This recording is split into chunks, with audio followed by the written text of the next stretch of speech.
स्वागत है आपका एक बार फिर आपके अपने यूट्यूब चैनल जीत एजुकेशन पॉइंट पर। तो इस वीडियो में हम लोग देखेंगे आज जो कि राजस्थान के इतिहास के बारे में, और ये एक सामान्य परिचय रहेगा राजस्थान के इतिहास के बारे में। ज़्यादा इसमें डिटेल से है जो नहीं दिया गया है इस बुक में मित्रों।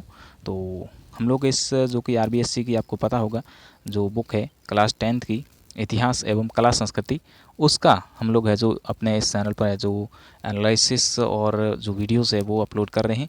तो आप लोग अगर अपने चैनल पर पहली बार आए हैं तो चैनल को सब्सक्राइब ज़रूर करें और अपने मित्रों के साथ में इसको शेयर अवश्य करें।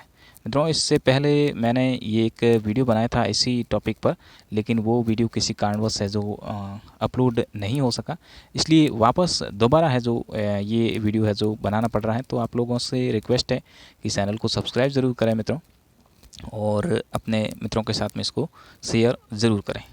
और हालांकि आपको पता होगा कि इस बुक से है जो काफ़ी सारे क्वेश्चंस है वो कॉम्पिटिटिव एग्ज़ाम में है जो बनते हैं, और कोई भी एग्ज़ाम हो आप देख लीजिएगा जिसमें इस बुक से है जो काफ़ी सारे क्वेश्चंस है वो सीधे के सीधे है जो एग्ज़ाम में पूछे जाते हैं।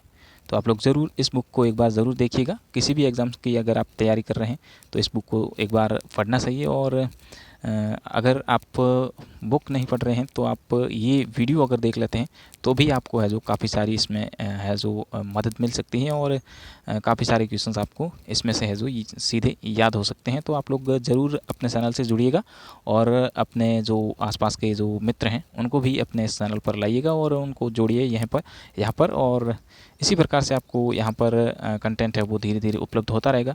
तो और आपसे रिक्वेस्ट है चैनल को सब्सक्राइब ज़रूर करें मित्रों, क्योंकि अपना नया चैनल है इसलिए मैं है जो आपको कह रहा हूँ कि चैनल को सब्सक्राइब करें।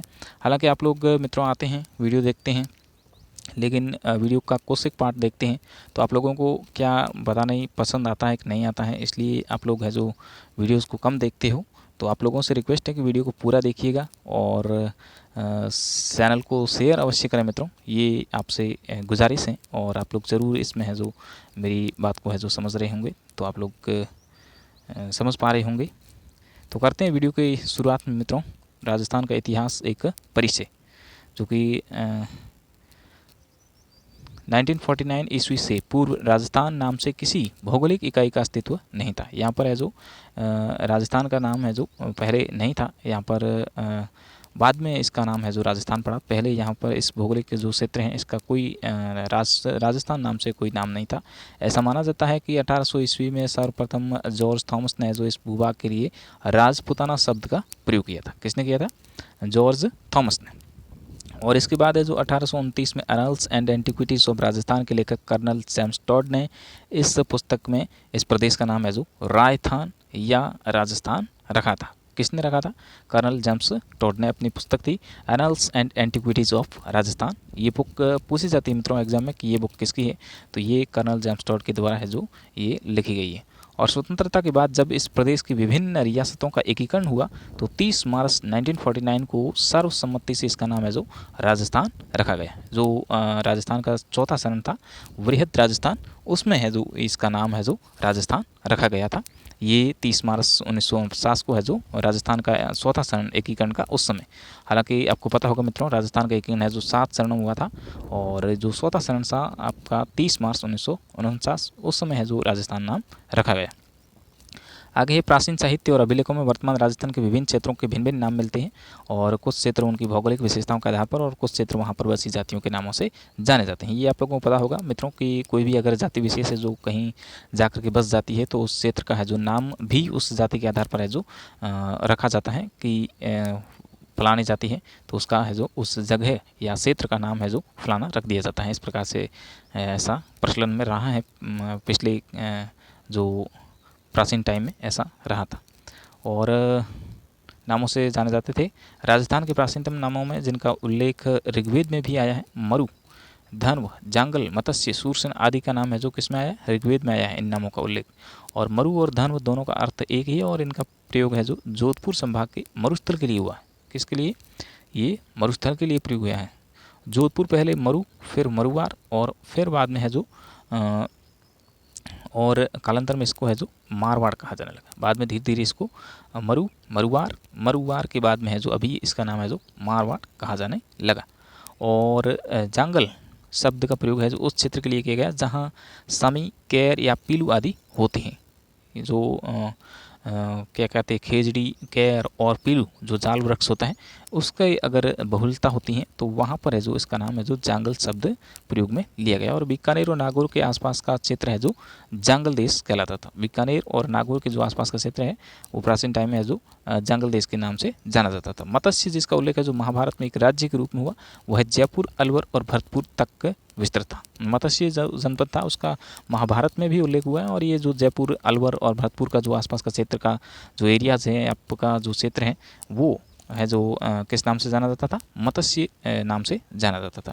और इसकी राजधानी है जो विराटनगर थी। क्या थी? विराटनगर। और भरतपुर के मथुरा क्षेत्र से सटे हुए क्षेत्र धौलपुर और करौली के अधिकांश भाग है जो सूरसेन राज्य में सम्मिलित थे। किसमें? सूरसेन। और ये भी एक प्राचीन राज्य था और महाभारत में भी इसका उल्लेख मिलता है। किसमें? महाभारत। भौगोलिक विशेषताओं के आधार पर नामित कुछ अन्य क्षेत्र निम्नलिखित हैं। माही नदी के पास का जो प्रतापगढ़ का भूभाग है जो क्या नाम से जाना जाता है? कांठल नाम से जाना जाता है। प्रतापगढ़ के आसपास का जो क्षेत्र है, माही नदी का जो बहाव क्षेत्र है वहाँ पर ये नाम है जो कांठल नाम से जाना जाता है। और ये क्योंकि ये क्षेत्र माही नदी के किनारे कांठे पर स्थित था। कहाँ पर? माही नदी के किनारे पर स्थित था, इसलिए इसको है जो कांठल नाम से जाना जाएगा। और 56 गांवों के समूह होने के कारण जो प्रतापगढ़ और बांसवाड़ा के मध्य का भूभाग क्या कहलाता था? 56 का मैदान। ये मित्रों आपको पता होगा कि डायरेक्ट एज जो लाइन है ये एग्जाम में है जो पूछी जाती है कि प्रतापगढ़ और बांसवाड़ा के मध्य का भूभाग किस नाम से जाना जाता था? तो 56 का मैदान। और 56 की पहाड़ियाँ हैं जो कहाँ पर है? अपने इधर है जो सिवाना, अभी बालोतरा में है, जो कि वहाँ पर है जो अभी ये 56 की पहाड़ियाँ मौजूद हैं। और ये आप देख सकते हैं, ये मैप है जो कि प्राचीन नाम है। ये देखिए यहाँ पर जांगल, और जो कि आपका बीकानेर, नागौर उधर वाला जो एरिया है वो जांगल नाम से जाना जाता है। और ये मांड जो कि जैसलमेर वाला क्षेत्र है ये, और जांगल जो कि गंगानगर उधर वाला ऊपर वाला जो एरियाज़ है वो जांगल नाम से। और ये जो मांड है ये जैसलमेर, बीकानेर के नीचे वाला एरियाज़ ये जो सब है ये आपके मांड के नाम से जाना जाता था। और मरु ये देख सकते हैं ये इधर वाला एरिया, और मारवाड़ ये आपका जोधपुर वाला एरिया, और अडावाली जो कि अरावली, और आपका ये इधर कौन सा पोखर, और इधर ठुंडाड़ जो कि जयपुर वाला, जयपुर के आसपास वाला क्षेत्र, और मेवात ये अलवर भरतपुर वाला क्षेत्र, और ये ऊपरमाला और देसहारू जो कि आपका उदयपुर के आसपास का भाग है जो हरा भरा एरिया वो देसहारू के नाम से जाना जाता था। और हाड़ुती जो कि कोटा बूंदी बारा झालावाड़ वाला एरिया, और इधर वागड़ जो कि डूंगरपुर, प्रतापगढ़ और बांसवाड़ा का जो एरिया है वो वागड़, और ये मेवाड़ आपका प्रतापगढ़ चित्तौड़गढ़ के आसपास वाला एरिया। इस प्रकार से ये प्राचीन नाम है जो अलग अलग नामों से अलग अलग है जो पुकारे जाते थे, एरिया को अलग अलग नाम से जाना जाता था। और भैंसरोडगढ़ से लेकर के है जो बिजुलिया, कहाँ से? भैंसरोडगढ़ से लेकर के बिजुलिया तक का जो क्षेत्र है वो पठारी होने के कारण ऊपरमाल नाम से जाना जाता था। किस नाम से? ऊपरमाल। भैंसरोडगढ़ चित्तौड़गढ़ और बिजुलिया भीलवाड़ा के जो मध्य का क्षेत्र है पठारी क्षेत्र है उसको है जो ऊपरमाल के नाम से जाना जाता था। और उदयपुर के आसपास का प्रदेश की पहाड़ियों की जो अधिकता के कारण है जो गिरवा कहलाता था। क्या कहलाता था? गिरवा। जो उदयपुर के पास में जो एक घिरी हुई पहाड़ियाँ होती थी उसको है जो गिरवा के नाम से जाना जाता था। और जैसलमेर का प्राचीन नाम है जो मांड था। क्या था? जैसलमेर का प्राचीन नाम मांड। और डूंगरपुर बांसवाड़ा क्षेत्र का वागड़ नाम कहलाता था। और कोटा और बूंदी का प्रदेश है जो हाड़ौती नाम से प्रसिद्ध था। और सीकर, चूरू, झुंझुनू वाला जो क्षेत्र है वो शेखावाटी नाम से जाना जाता था। इस प्रकार से ये प्राचीन नाम है। तो ये एग्जाम में है जो पूछे जाते हैं मित्रों, तो आप लोग ज़रूर इनको याद कीजिएगा। और आगे है अपना इतिहास का काल विभाजन। इतिहास का काल विभाजन किस तरीके से है जो इतिहास को बांटा गया है अलग अलग चरणों में, तो आप लोग अब यहाँ पर देखिएगा इतिहास का काल विभाजन। मोटे तौर पर मानव के संपूर्ण इतिहास को 3 कालों में विभक्त किया है। कितने? 3 कालों है जो बांटा गया है, जो कि प्राक युग, आद्य युग और ऐतिहासिक युग। प्राक युग इतिहास के उस काल को कहा जाता है जिसके ज्ञान के लिए कोई लिखित साक्ष्य उपलब्ध नहीं है। क्या है? जिसका कोई लिखित ज्ञान नहीं है वो होता है आपका प्राक युग। और आपका अर्थात मानव लेखन कला से अपरिचित था उस टाइम। और आद्य युग की संज्ञा इतिहास के उस काल को दी जाती है जिसके लिखित साक्ष्य तो उपलब्ध हैं किंतु या तो वे अस्पष्ट हैं अथवा उनकी लिपि को अभी पढ़ना संभव नहीं हुआ। हालांकि उसको लिखने का तो ज्ञान है लेकिन उसको अभी तक लिपि का ज्ञान नहीं, पढ़ने का ज्ञान नहीं है, वो होता है आपका आद्य युग। और ऐतिहासिक युग के अंतर्गत उस काल के इतिहास का कहा जाता है जिसके संबंध में स्पष्ट और सुपठित लिखित साक्ष्य उपलब्ध है। और इन अर्थों में भारतीय इतिहास के कालक्रम को इस प्रकार से विभक्त कर सकते हैं: अपना प्राक युग, और यह युग सृष्टि के आरंभ से हड़प्पा जो काल था आपका 2350 ईसा पूर्व से कौन सा जो 2350 ईसा पूर्व से 1750 ईसा पूर्व जो कि कार्बन डेटिंग पद्धति के आधार पर है जो हड़प्पा सभ्यता का काल माना जाता है, वहाँ तक है जो ये आपका माना जाता है प्राक युग। और फिर आता है आपका आदि युग जो कि हड़प्पा सभ्यता के काल से 600 ईसा पूर्व यानी कि वैदिक काल तक का जो है जो समय ये आपका आदि युग माना जाता है। और ऐतिहासिक युग है जो 600 ईसा पूर्व से वर्तमान तक है जो जारी है, और ये है जो आपका ऐतिहासिक युग के नाम से जाना जाता है, जो कि वैदिक काल के समय के बाद का जो काल है ये अपना है जो ऐतिहासिक युग के अंतर्गत आता है। मित्रों, वीडियो अगर पसंद आ रहा है तो वीडियो को लाइक ज़रूर करें, और चैनल पर अगर आप पहली बार आए हैं तो चैनल को सब्सक्राइब ज़रूर करना। मित्रों, आप लोगों से ये रिक्वेस्ट है कि चैनल को सब्सक्राइब ज़रूर करें, और वीडियो को आप लोग अधिक से अधिक है जो अपने मित्रों के साथ में शेयर अवश्य करें। अगला है आपका प्राग ऐतिहासिक राजस्थान। प्राग ऐतिहासिक राजस्थान मानव सभ्यता का उदय है जो नदी घाटियों में हुआ। कहाँ पर हुआ था? जहाँ पर पानी अधिक होगा, नदी घाटी होगी, वहीं पर है जो मानव सभ्यता का विकास होगा, क्योंकि नदी घाटियों में जल की प्रचुरता के कारण है जो यहाँ अपने आप उत्पन्न होने वाले कंद मूल फल भी प्रचुर मात्रा में उपलब्ध होते हैं, और सघन वनों के कारण है जो यहाँ मांस हेतु पशु पक्षी भी आसानी से उपलब्ध हो जाते हैं। सैकड़ों वर्ष पूर्व राजस्थान की भौगोलिक स्थिति ऐसी ही थी, यद्यपि राजस्थान एक बड़ा भाग आज मरुस्थल है, और किंतु विद्वानों की मान्यता है कि सैकड़ों वर्ष पूर्व इस मरुस्थली भूमि में समुद्र विद्यमान था, और सरस्वती और दृष्टद्वती नदियाँ इस समुद्र में आकर है जो गिरती थी, और यह स्थिति मानव जीवन के लिए सर्वथा उपयुक्त थी। और यही कारण है कि ऐसी भौगोलिक स्थिति में राजस्थान को भी मानव सभ्यता के जन्म के प्राचीनतम भूभागों में से एक होने का गौरव प्राप्त है। और मानव सभ्यता के उद्भव के इस काल को पाषाण काल कहते हैं। क्या कहते हैं? उद्भव के काल को है जो मानव सभ्यता का उद्भव होता उस काल को क्या कहते हैं? पाषाण काल कहा जाता है। और इसे 3 भागों में है जो बांटा गया है, पूर्व पाषाण काल, मध्य पाषाण काल और उत्तर पाषाण काल। अब देखते हैं पूर्व पाषाण काल। राजस्थान में मानव का उदय है जो कब हुआ ये निश्चित रूप से ज्ञात नहीं है, लेकिन यहाँ विभिन्न क्षेत्रों में हुए उत्खननों से प्राप्त विभिन्न प्रकार के पाषाण, विशेष रूप से क्वार्टजाइट पत्थर के अनेक उपकरणों से ज्ञात होता है कि आज से लगभग 2 या 1.5 लाख वर्ष पूर्व राजस्थान में एक मानव संस्कृति विद्यमान थी, ऐसा माना जाता है। और 1870 ईस्वी में C.A. हैकट ने सर्वप्रथम जयपुर और इंद्रगढ़, कहाँ? जयपुर और इंद्रगढ़ से पत्थर से बनी पूर्व पाषाणकालीन हस्त कुठार खोज निकाली। हैंड एक्स कुल्हाड़ी जो है वो यहाँ से खोजी थी। ये क्वेश्चन बना है एग्जाम में मित्रों, आप लोग देखिएगा इसको। कुछ समय पश्चात सैटनकार ने झालावाड़ से इसी युग के अनेक उपकरण खोज निकाले, और इसके बाद हुए योजनाबद्ध उत्खनन में भारतीय पुरातत्व और संग्रहालय विभाग नई दिल्ली और डेक्कन कॉलेज पूना के वीरेंद्र नाथ मिश्र और राजस्थान पुरातत्व एवं संग्रहालय विभाग के R.C. अग्रवाल और डॉक्टर विजय कुमार और हरीशचंद्र मिश्रा आदि विद्वानों ने राजस्थान की पूर्व पाषाणकालीन सभ्यता और संस्कृति के विभिन्न पक्षों को सामने लाने में सराहनीय योगदान दिया है। इनके प्रयत्नों से राजस्थान में अजमेर, अलवर, चित्तौड़, भीलवाड़ा, जयपुर और झालावाड़, जालोर, जोधपुर, पाली, टोंक आदि क्षेत्रों की प्रमुख नदियाँ, विशेष रूप से संबल, बनास और उनकी सहायक नदियों के किनारे पूर्व पाषाणकालीन उपकरण प्राप्त हुए इनके सहयोग से।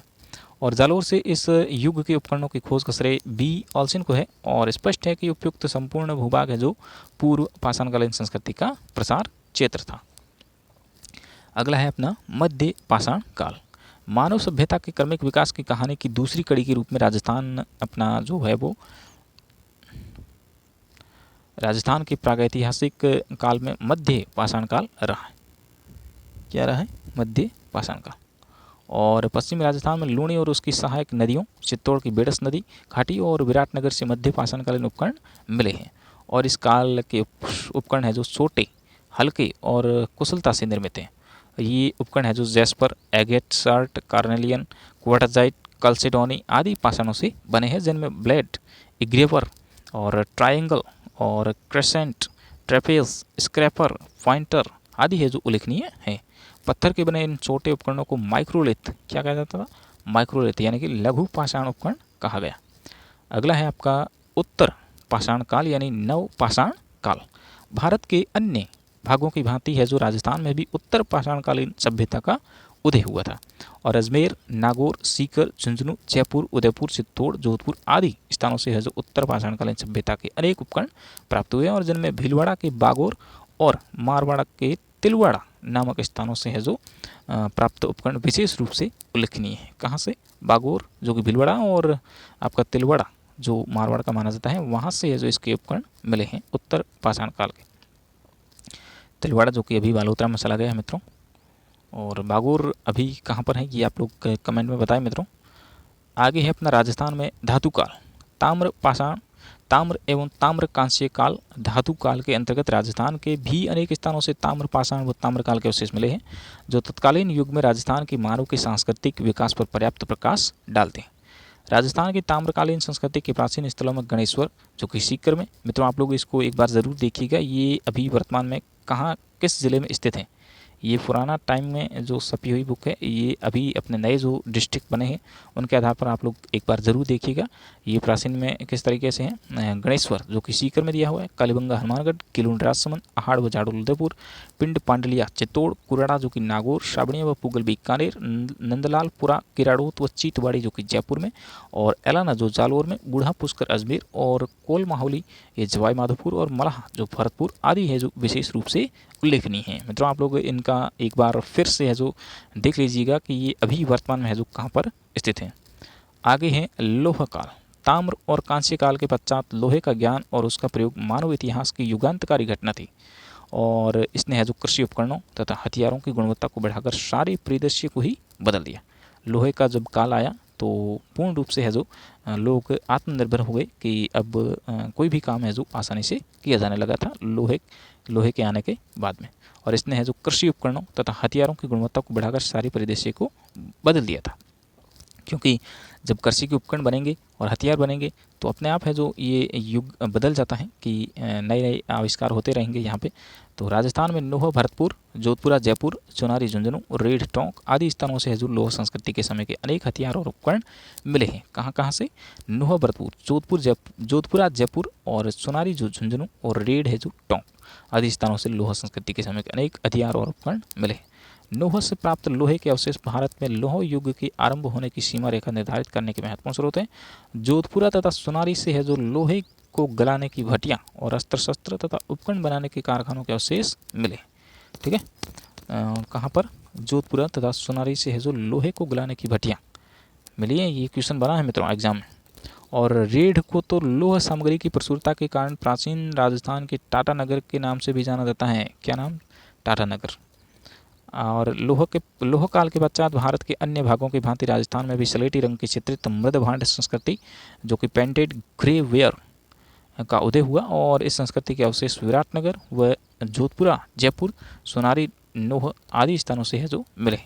इस संस्कृति का उदय लगभग 600 ईसा पूर्व में हुआ था, और इसके पश्चात भारतीय इतिहास के साथ राजस्थान के इतिहास का भी ऐतिहासिक युग है जो आरंभ हो जाता है।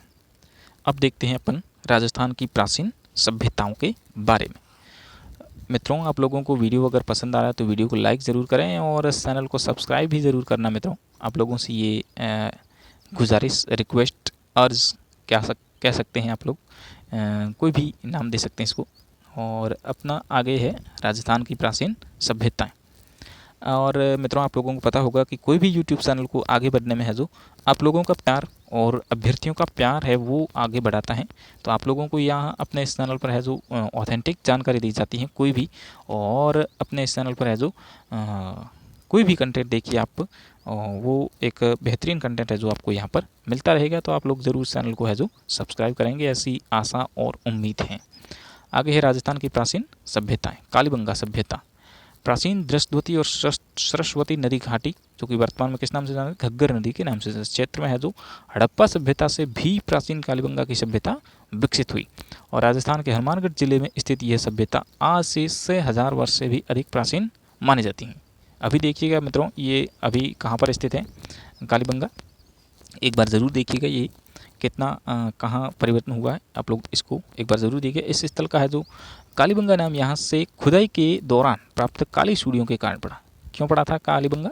खुदाई के दौरान जो काली सूढ़ियाँ हैं उनके कारण है जो इसका नाम है जो कालीबंगा नाम पड़ा। और पंजाबी भाषा में इसको क्या कहते हैं? बंगा का अर्थ होता है चूड़ी। क्या होता है? कालीबंगा मतलब काली चूड़ियाँ। और सर्वप्रथम 1952 में अमलानंद घोष ने इसकी खोज की, और तत्पश्चात है जो 1961-62 में बीबी लाल और बी के थापर द्वारा यहाँ उत्खनन कार्य करवाया गया, और उत्खनन में इस सभ्यता के 5 स्तर सामने आए। ये क्वेश्चन मित्रों आया हुए हैं अभी फर्स्ट ग्रेड जो पिछली हुई थी अभी उसमें ये क्वेश्चन पूछा गया था कि कालीबंगा का है जो उत्खनन कितने स्तरों में किया गया, तो ये 5 स्तर में किया गया। प्रथम जो 2 स्तर है वो तो हड़प्पा सभ्यता से भी प्राचीन है, और तीसरे, चौथे और 5वें स्तर की सामग्री है जो हड़प्पा सभ्यता की सामग्री के समान और समकालीन है। ठीक है, इस आधार पर है जो कालीबंगा की सभ्यता को 2 भागों में बांटा गया, प्राक हड़प्पा सभ्यता और आपकी हड़प्पा सभ्यता। कालीबंगा सुव्यवस्थित रूप से बसा हुआ नगर था, और मकान बनाने में मिट्टी की ईंटों को धूप में पकाकर प्रयुक्त किया जाता था, और उत्खनन से प्राप्त मिट्टी के बर्तन हैं उनके अवशेष पतले और हल्के हैं तथा उनमें सुंदरता व सुडौलता का अभाव है। बर्तनों का रंग लाल है जिन पर काली व सफ़ेद रंग की रेखाएं खींची गई हैं। यहाँ से जुते हुए खेत के साक्ष्य मिलते हैं। ये क्वेश्चन बना हुआ है मित्रों, आया हुआ है एग्जाम। ऐसा अनुमान है कि लोग एक ही खेत में 2 फसलें उगाते हैं। ये भी क्वेश्चन बना है कि एक ही खेत में 2 फसलें उगाने के साक्ष्य कहाँ से हैं, तो कालीबंगा से। कालीबंगा से मिले कब्रिस्तान से यहाँ के निवासियों के समाधान जो शव गाड़ने की पद्धति है उसके बारे में अभी भी जानकारी मिलती है हम लोगों को। और साथ ही एक बच्चे के कंकाल की खोपड़ी में 6 छिद्र मिले हैं, जिसे मस्तिष्क शोध बीमारी के इलाज का प्रमाण माना जाता है। यहाँ पर डॉक्टर हुआ करते थे उस टाइम भी, और ये शल्य चिकित्सा का प्रमाण मिला है। ये मस्तिष्क जो हुआ था उस टाइम, जो दिमाग का रोग हुआ करते थे उनमें है जो ये खोपड़ी में छेद मिलने के साक्ष्य, ये इसी उनको जो है वो आपके क्या कह सकते हैं मेंटल जो बीमारी होती है उसका इलाज करने के लिए जो इसमें छेद किए गए ऐसा प्राप्त होता है साक्ष्य। यहाँ से प्राप्त खिलौना, बैलगाड़ी, हवन कुंड, लकड़ी की नाली और बेलनाकार है जो मोहरें हड़प्पा सभ्यता में अपना विशिष्ट स्थान रखती है। अगला है अपना आहड़ सभ्यता। क्या है आहड़ सभ्यता? उदयपुर शहर के पास बहने वाली आहड़ नदी या आयड़ नदी के तट पर है जो बसे आहड़ के उत्खनन के फलस्वरूप 4000 वर्ष पुरानी पाषाण धातु युगीन सभ्यता के अवशेष सामने, और ये सभ्यता एक टीले के नीचे दबी हुई प्राप्त हुई थी, जिसे है जो किस नाम से, धूलकोट के नाम से जाना जाता है। यानी मिट्टी का टीले के नीचे दबी होने के कारण इसको धूलकोट के नाम से जाना जाता है। और सर्वप्रथम 1953 में यहाँ अक्षय कीर्ति व्यास और उसके बाद है जो रतन चंद्र अग्रवाल एवं एच.टी. चांकलिया के निर्देशन में है जो इसका उत्खनन कार्य करवाया गया। और इस सभ्यता के लोग मकान बनाने में धूप में सुखाई गई ईंटों एवं पत्थरों का प्रयोग करते थे, और आहड़ के लोग अपने मृतकों को गहनों व आभूषणों के साथ दफनाते थे। सीधे डायरेक्ट है जो गहनों और जो आभूषण होते थे उसको साथ में ही दफनाते थे, जो इनकी मृत्यु के बाद भी जीवन की अवधारणा का समर्थक होने का प्रमाण है। उत्खनन में मिट्टी के बर्तन सर्वाधिक मिले हैं, जो आहड़ को लाल काले मिट्टी के बर्तन वाली संस्कृति का प्रमुख केंद्र सिद्ध करते हैं। और आहड़ का दूसरा नाम है जो ताम्रवती नगरी। क्या ताम्रवती नगरी की मिलता है, जो यहाँ तांबे के औजारों एवं उपकरणों के अत्यधिक प्रयोग के कारण रखा गया होगा। और उत्खनन से प्राप्त ठप्पों से यहाँ रंगाई सफाई व्यवसाय के उन्नत होने का भी अनुमान लगाया गया। अगली है गिलुंड सभ्यता। राजसमंद जिले में ये मित्रों आप लोग इसके जो सभी सभ्यताओं के है एक बार स्थल जो कौन से ज़िले में कहाँ पर हैं ये एक बार ज़रूर देखिएगा, क्योंकि अभी जो अपने डिस्ट्रिक्ट हैं उसमें थोड़ा बहुत चेंज हुआ है, लेकिन ज़्यादातर जो एरिया है उसमें चेंजेस नहीं हुआ है। तो आप लोग ज़रूर एक बार देखिएगा इसको कि कौन सी सभ्यता है जो अभी वर्तमान में किस ज़िले में आती है, तो इससे संबंधित है जो क्वेश्चन बन सकता है। अगली है गिलुंड सभ्यता। राजसमंद जिले में स्थित गिलुंड कस्बे में बनास नदी के तट पर 2 टीलों के उत्खनन के फलस्वरूप आहड़ संस्कृति से जुड़ी ये सभ्यता प्रकाश में आई, और जिसे बनास संस्कृति के नाम से भी जाना जाता है। और 1957-58 बीबी लाल के निर्देशन में यहाँ किनके निर्देशन, बीबी लाल के निर्देशन में यहाँ उत्खनन कार्य करवाया गया। और तत्पश्चात 1998 से 2003 के मध्य है जो पूना के डॉक्टर V.S. शिंदे और पेंसिल्वेनिया विश्वविद्यालय अमेरिका के प्रोफेसर ग्रेगरी पोसल के निर्देशन में यहाँ उत्खनन किया गया। और उत्खनन से ताम्रयुगीन सभ्यता के अवशेष मिले हैं, जिसका समय है जो 1900 से 1700 ईसा पूर्व निर्धारित किया गया। गिलुंड से 5 प्रकार के मिट्टी के बर्तन मिले हैं, और आपके सादे, काले, पॉलिशदार, भूरे, लाल और काले चित्रित मर्दमान मिले हैं। और उत्खनन मिट्टी के खिलौनों, पत्थर की गोलियां एवं हाथी दांत की चूड़ियों के अवशेष मिले हैं। आहड़ में पक्की ईंटों का उपयोग नहीं हुआ है, और जबकि गिलुंड में इनका है जो प्रचुर उपयोग होता था। अगली सभ्यता अपनी बागोर सभ्यता। भीलवाड़ा जिले में स्थित बागोर में कोठारी नदी के तट पर डॉक्टर V.N. मिश्र के निर्देशन में 1967 से 1970 ईस्वी तक उत्खनन कार्य करवाया गया। किनके निर्देशन में? वी.एन. मिश्र के नेतृत्व में, डॉक्टर वी.एन. मिश्र, जो कि भीलवाड़ा जिले में स्थित है। बागुर जो कि सभ्यता ये कोठारी नदी पर स्थित है। और उत्खनन के दौरान यहाँ प्रागैतिहासिक काल की सभ्यता के अवशेष प्राप्त हुए हैं, जो 4 से 5000 ईसा पूर्व के माने जाते हैं। और यहाँ से बड़ी संख्या में लघु पाषाण उपकरण मिले हैं, जो इस सभ्यता के निवासियों के आखेटक होने को प्रमाणित करते हैं। यहाँ पर शिकार करते थे यहाँ के निवासी। बागोर से तांबे के उपकरण प्राप्त हुए हैं, और जिनमें छेद वाली सुई सबसे महत्वपूर्ण है। ये क्वेश्चन बन सकता है मित्रों। छेद वाली सुई है जो कहाँ से? बागोर से प्राप्त हुई। यहाँ से कृषि व पशुपालन के प्राचीनतम साक्ष्य प्राप्त हुए हैं। कृषि और पशुपालन के साक्ष्य कहाँ से प्राप्त हुए हैं? तो ये अपने बागोर से। और बागोर मध्य पाषाणकालीन सभ्यता का स्थल और लघु पाषाण उपकरणों का प्रमुख केंद्र था। अगली सभ्यता है अपनी गणेश्वर सभ्यता। गणेश्वर जो कि नीम का थाना सीकर, अभी पता नहीं मित्रों आप लोग देख सकते हैं कि किस एरिया में आती हैं ये गणेश्वर, तो एक बार आप अवश्य देखिएगा इनको। गणेश्वर अभी वर्तमान में है जो कौन से क्षेत्र में आती हैं? तो नीम का थाना अभी वर्तमान देख सकते हैं आप, सीकर से ये अलग हो गया है, क्योंकि नीम का थाना एक अलग जिला बन गया है। तो ये देख सकते हैं आप नीम का थाना, जो कि अभी गणेश्वर जो कि कहाँ पर है? नीम का थाना डिस्ट्रिक्ट के अंतर्गत आती है। ये सीकर में अभी नहीं होगा, ठीक है।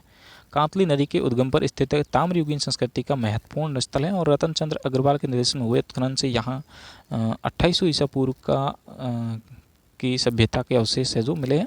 और गणेश्वर से अत्यधिक मात्रा में तांबे के आयुध और उपकरण मिले हैं, जो इसे ताम्रयुगीन सभ्यताओं में प्राचीनतम सिद्ध करती हैं। यहाँ से प्राप्त तांबे के उपकरणों व पात्रों में 99% तांबा है। कितना है? 99% तांबा। ये क्वेश्चन बना हुआ है एग्जाम में। और इस क्षेत्र में है जो तांबे की प्रचुर प्राप्ति के प्रमाण मिले हैं। और यहाँ से जो मिट्टी के बर्तन प्राप्त हुए हैं उन्हें कर्पशवर्णी मृतपात्र कहते हैं। क्या कहते हैं? कर्पशवर्णी मृतपात्र कहाँ से हैं? तो गणेश्वर से। ये है बर्तन काले व नीले रंग से सजाए हुए हैं, और गणेश्वर भारत की ताम्र सभ्यताओं की जननी माना जाता है। ये क्वेश्चन अभी बना है मित्रों सेकंड ग्रेड में, कि ताम्रयुगीन सभ्यताओं की जननी है जो किनको माना गया है? तो गणेश्वर को। और यहाँ से तांबा है जो हड़प्पा और मोहनजोदड़ो को भी भेजा जाता था।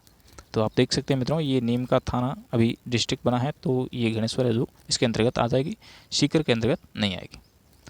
आगे है अपना अन्य जो महत्वपूर्ण है जो प्राचीन सभ्यता है, उनके बारे में थोड़ा सा हम लोग देख लेते हैं। भीनमाल जो कि जालोर की सभ्यता भी एक महत्वपूर्ण सभ्यता है, जिसका उत्खनन आर.सी. अग्रवाल ने करवाया था। और यहाँ से एक रोमन एम्फोरा सूरा पात्र, ये क्वेश्चन बना हुआ है मित्रों। रोमन एम्फोरा सूरा पात्र कहाँ से? तो ये भीनमाल जालोर से। और ये एक यूनानी सुराही मिली है, जो इसके विदेशी व्यापार का केंद्र होने की है जो आपकी पुष्टि करता है। भीनमाल का प्राचीन नाम क्या था? श्रीमाल था। भीनमाल का प्राचीन नाम श्रीमाल। इसी प्रकार आप देख सकते हैं ईसवाल उदयपुर से प्राक ऐतिहासिक कालीन सभ्यता के प्रमाण मिले, और यहाँ से समृद्ध लौह उद्योग के साक्ष्य प्राप्त हुए। प्राचीन मत्स्य जनपद में स्थित बैराट, जयपुर की बीजक की पहाड़ी, भीम की डूंगरी और महादेव जी की डूंगरी से है जो हड़प्पा सभ्यता व मौर्य काल के अवशेष प्राप्त हुए हैं। दयाराम साहनी, नील रतन बनर्जी, कैलाशनाथ दीक्षित जैसे विद्वान इसके उत्खनन से जुड़े हुए हैं। और बैराट से एक गोल मंदिर और अशोक के स्तंभ के अवशेष प्राप्त होते हैं। बैराट के समीप अशोक का भाब्रू अभिलेख प्राप्त हुआ है। ये देख सकते हैं आप, भाब्रू अभिलेख है जो कहाँ से? बैराट से प्राप्त हुआ है। और अशोक के बौद्ध धर्म का है जो अनुयायी होने का सबसे पुख्ता प्रमाण यही बताता है। कौन बताता है? भाब्रू अभिलेख है जो बताता है कि अशोक है जो बौद्ध धर्म का अनुयायी था। आगे है आपका बाराथल, जो कि उदयपुर में प्रोफेसर वी.एन. मिश्र के निर्देशन में हुए उत्खनन से एक ताम्र पाषाणकालीन सभ्यता है जो प्रकाश में आई, और इस सभ्यता का संपर्क है जो हड़प्पा सभ्यता से होने का पुख्ता प्रमाण प्राप्त होता है। आगे है इन महत्वपूर्ण सभ्यताओं के अतिरिक्त हमें रंगमहल, जो कि हनुमानगढ़ में आप देख सकते हैं मित्रों एक बार इसको, कि अभी वर्तमान में कहाँ पर? रंगमहल हनुमानगढ़, उज्जैन भीलवाड़ा, नगरी चित्तौड़, बरौर गंगानगर, तिलवाड़ा जो कि बाड़मेर, ये बालोतरा हो जाएगा यहाँ पे, जोधपुरा जो कि जयपुर, सोनारी झुंझुनू और नोह भरतपुर, नगर टोंक आदि है जो प्राचीन सभ्यताओं के अवशेष भी राजस्थान में प्राप्त हुए हैं। तो आप लोग देख सकते हैं मित्रों एक बार इनको, कि ये अभी वर्तमान में स्थान है जो कहाँ, किस डिस्ट्रिक्ट के अंतर्गत आते हैं। राजस्थान में आर्य संस्कृति के प्रसार, हड़प्पा सभ्यता के पतन जो कि 1800 ईसा पूर्व के आसपास के बाद है जो भारतीय इतिहास में वैदिक सभ्यता का समय प्रारंभ हो जाता है। कब होता है? 1500 ईसा पूर्व से 600 ईसा पूर्व के मध्य है जो ये वैदिक काल रहता है। और इस सभ्यता के बारे में जानने का प्रमुख स्रोत है जो 4 वेद। कौन सा? कितने वेद है? 4 वेद है, आपको पता होगा। ऋग्वेद, यजुर्वेद, सामवेद और अथर्ववेद है जो है, इसलिए इसे वैदिक सभ्यता कहा गया है। और राजस्थान में इस सभ्यता के अवशेष अनूपगढ़, तरखान वाला डेरा और शक 64 यानी कि ये सब है जो गंगानगर के अंतर्गत आते हैं। और ये अनूपगढ़ अभी नया डिस्ट्रिक्ट बन चुका है। ये स्थान है जो महत्वपूर्ण माने गए हैं। और महाकाव्य काल में राजस्थान में आर्यों की अनेक बस्तियों को लेख मिलते हैं। और रामायण से ज्ञात होता है कि राम रावण युद्ध के समय जब दक्षिणी सागर ने अपने ऊपर सेतु बनवाना स्वीकार नहीं किया तो भगवान राम ने उससे भयभीत करने के लिए खींचा हुआ अपना अमोघ अस्त्र राजस्थान की ओर फेंका था और जिससे यहाँ समुद्र के स्थान पर मुश्तल हो गया था। और यद्यपि आज वैज्ञानिक युग में इस कथा को है जो स्वीकार नहीं किया जाता है, किंतु रामायण के रचयिता राजस्थान के भूभाग से परिचित थे और ये तो प्रमाणित हो ही जाता है। महाभारत में ही राजस्थान के आर्यों का पर्याप्त उल्लेख है। और महाभारत के अनुसार राजस्थान का जांगल देश जो कि बीकानेर कौरव पांडव राज्य के अधीन था और मत्स्य राज्य उनका मित्र या अधीनस्थ राज्य था। कहा जाता है कि पांडवों ने अपने अज्ञातवास का एक वर्ष भेष बदल करके यहाँ मत्स्य देश के शासक विराट के दरबार में ही व्यतीत किया था। यहाँ पर पांडवों ने अपना अज्ञातवास 1 वर्ष का जो महाभारत युद्ध में विराट अपनी सेना सहित पांडवों की ओर से लड़ता हुआ मारा गया था। कौन? विराट। भारतीय इतिहास की भांति महाभारत के युद्ध के पश्चात से महात्मा बुद्ध के समय तक का राजस्थान का इतिहास भी अधिक अंधकारमय है, क्योंकि इस समय के बारे में जानने के पर्याप्त है जो पुरातात्विक और लिखित साक्ष्य प्राप्त नहीं होते हैं। किंतु बुद्ध के समय से भारतीय इतिहास के ऐतिहासिक युग के आरंभ होने के साथ ही राजस्थान के इतिहास के संबंध में भी पहले की अपेक्षा कुछ अधिक स्पष्ट और प्रामाणिक जानकारी मिलने लगती है। और बौद्ध ग्रंथों के आधार पर विद्वानों का मत है कि 6वीं शताब्दी ईसा पूर्व में भारतीय राजनीति के रंगमंच पर 2 प्रवृत्तियां हैं जो विशेष रूप दिखाई देती हैं। प्रथम जो कि जनपदों का उदय और द्वितीय है जो साम्राज्य विस्तार हेतु जनपदों के मध्य संघर्ष। अलग अलग जनपदों में संघर्ष हुआ था मित्रों, आप लोगों को पता है। तो बड़े बड़े जो छोटे छोटे जो जनपद हुआ करते थे उनको है जो मिला करके बड़े जनपद बना दिए गए थे। ऐसी जनपदों में है जो संघर्ष हुआ करता था बड़े बड़े शासकों के मध्य। इस प्रकार से जो बाद में जनपदों का जो उदय हो गया था, अलग अलग जो कि मगध है, अंग है, काशी है, कौशल है, इस प्रकार से जो बड़े बड़े जो साम्राज्य है या आप कह सकते हैं जनपद है उनका उदय हो चुका था। तो हम लोग अगले वीडियो में मित्रों राजस्थान के जनपद ये टॉपिक है, हालांकि इसी का पार्ट है, तो हम लोग अगले वीडियो में देखेंगे इसका, क्योंकि लंबा वीडियो हो जाएगा फिर देखने में आपको रुचि नहीं रहेगी उतनी। तो यहीं पर इस वीडियो को है जो समाप्त कर देते हैं और अपन अगले वीडियो में जो कि राजस्थान के जनपद और अगला पार्ट उस वीडियो में है जो हम लोग देखेंगे इसका। हालांकि ये पार्ट इसका ही है मित्रों, आप लोगों को पता होगा ये राजस्थान का इतिहास एवं कला संस्कृति की जो बुक है क्लास 10th की, बहुत ही इम्पोर्टेंट बुक है मित्रों, आप लोगों को पता होगा। हर एग्ज़ाम में इस बुक से है जो क्वेश्चन बनने की संभावना रहती है और काफ़ी सारे इसमें से राजस्थान का इतिहास और कला संस्कृति है ये इसके जो क्वेश्चन है वो इसमें से बन जाते हैं। तो एक बार ज़रूर देखिएगा इस बुक को और वीडियो को भी देखिएगा। आप लोगों को यहाँ पर अपने चैनल पर ये बुक करवाई जाएगी, तो आप लोग अपने इस चैनल पर है जो बने रहिएगा और अपने मित्रों को भी जोड़िएगा यहाँ पर। तो आप लोग ज़रूर अपने दोस्तों को जोड़ेंगे ऐसी उम्मीद है। तो मिलते हैं मित्रों एक नेक्स्ट वीडियो के साथ में, तब तक के लिए राम राम, जय हिंद।